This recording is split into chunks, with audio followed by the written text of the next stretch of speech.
ওই মিটিংয়ে যারা ছিলেন তারা বলেছেন যে বাংলাদেশের ইকোনমি ঘুরে দাঁড়িয়েছে, খুব ভালোভাবে ঘুরে দাঁড়িয়েছে।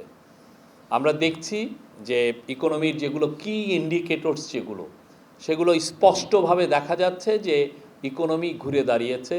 আপনার এক্সপোর্ট গত 6 মাসে এই গভর্নমেন্টের 6 মাসে, আমরা তো যদিও জুলাই মাস আমাদের ইয়েতে ছিল না, এই 5 মাসও যদি ধরেন এটা 10% মতো গ্রোথ, ইম্পোর্টের গ্রোথ হয়েছে, আপনি জব তৈরি হচ্ছে নতুন নতুন। তারপরে আমাদের ইনফ্লেশন আপনি জানেন একটা সময় 12%-এর মতো উঠে গিয়েছিল, ইনফ্লেশন আবার পয়েন্ট টু পয়েন্ট হিসাবে এটা 9%, মানে সিঙ্গেল ডিজিটে এসছে।